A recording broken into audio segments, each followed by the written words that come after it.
Seorang calon dokter spesialis anestesi harus berurusan dengan hukum akibat kejahatan seksual yang dilakukannya.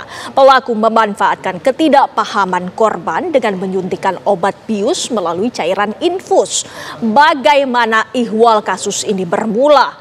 Selengkapnya dalam Benang Merah Pemerkosaan Berkedok Pemeriksaan.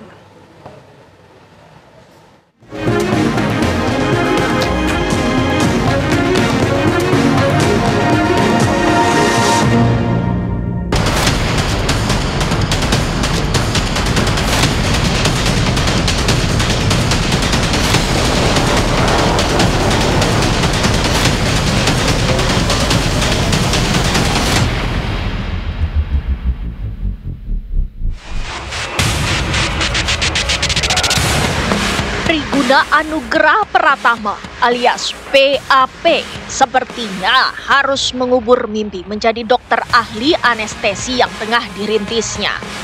Tindakan bodoh dan kekerasan seksual yang diperbuatnya terhadap seorang perempuan berinisial FH usia 21 tahun menyeretnya ke persoalan hukum serius. Tindak kriminal itu ia lakukan 18 Maret 2025 lalu. Bak memanfaatkan kesempatan dalam kesempitan. Pada dini hari itu, tersangka melihat korban sedang menunggu ayahnya yang tengah kritis dan dirawat di Rumah Sakit Hasan Sadikin, Bandung, Jawa Barat. Demi memperdaya korban, tersangka lalu berdalih hendak melakukan cross match atau kecocokan jenis golongan darah yang akan ditransfusikan kepada penerima. Pelaku kemudian mengajak korban ke lantai 7 gedung MJHC di rumah sakit tersebut. Korban yang tak menaruh curiga lantas mengiyakan saja permintaan tersangka, termasuk ketika tersangka memintanya ganti pakaian dengan baju operasi. Aksi PAP sebenarnya bukan tanpa kejanggalan. Hal tak lumrah itu diantaranya saat tersangka meminta korban menjalani transfusi darah tanpa didampingi keluarga. Sedangkan kala itu waktu sudah menunjukkan pukul 1 dini hari. Tanpa disadari bahaya mengintai korban. Tersangka pun lalu melancarkan aksi tercelanya. Dan singkat kejadian pada tanggal 18 Maret tahun 2025 sekitar pukul 01 WIB, tersangka meminta korban untuk diambil darah dan membawa korban dari ruang IGD ke gedung MCHC lantai 7 pada pukul 01 WIB. Jadi jam 1 dini hari.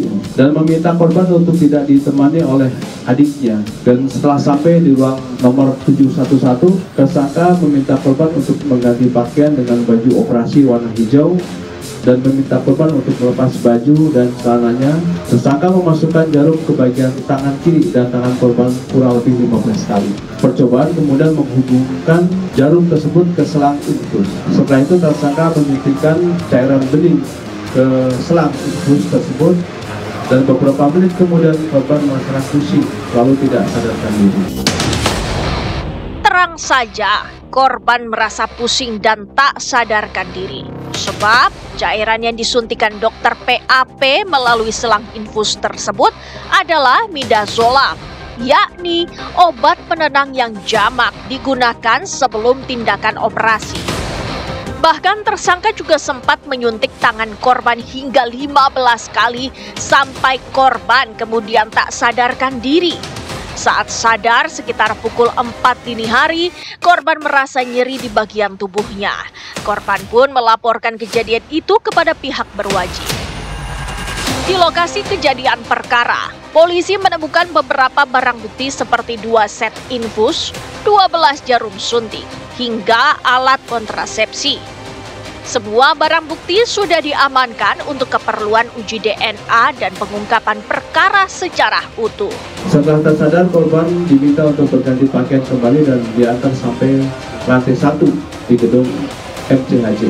Setelah sampai ruang IGD, korban baru sadar bahwa pada saat itu sudah pukul 04.00 WIB. Lalu korban bercerita kepada ibunya bahwa tersangka mengambil darah dengan 15 kali percobaan dan memasukkan cairan bening ke dalam selang infus yang membuat korban tidak sadarkan diri. Kemudian saat korban buang air kecil, korban merasakan perih di bagian tertentu yang terkena air. Kemudian dari hasil penyelidikan dan penyidikan ini, kita telah mengamankan barang bukti yang sudah tergelar di depan kami ini.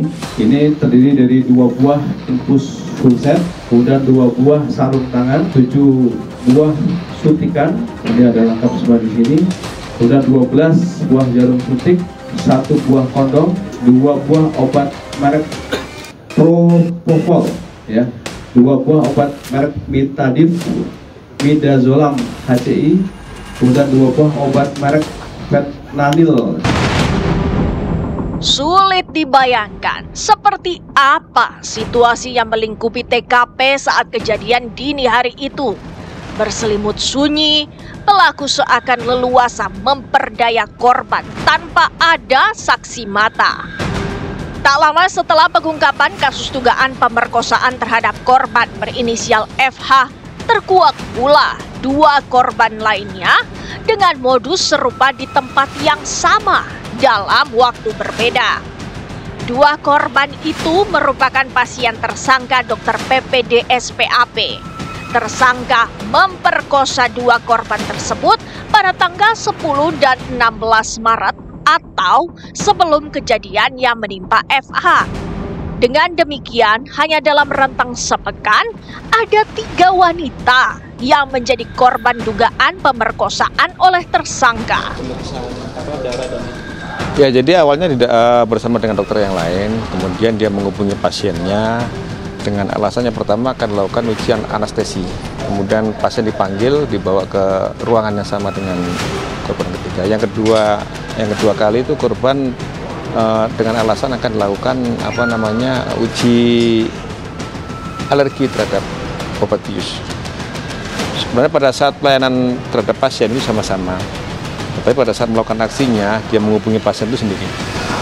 Maksudnya di dalam ruangannya itu dia sendiri saja sama pasien atau ada dokter penanggung jawabnya itu? Karena dia masih statusnya. Jadi pada awal pelayanan terhadap pasien ini dia sama-sama dengan pasien ini melakukan konsultasi dan sebagainya. Tetapi pada saat dia melakukan aksinya dia sendiri. Komandan, yang 2 pelapor baru ini udah resmi melapor atau hanya diperiksa aja atau gimana? Nanti kita periksa tambahan sebagai korban, sehingga nanti kita akan terapkan pasal perbuatan berulang terhadap tersangka. Kasus ini dapat terungkap cepat lantaran korban berani bicara lantang, setidaknya di lingkungan keluarganya. Visum yang dilakukan korban membantu aparat meringkus si pelaku bejat.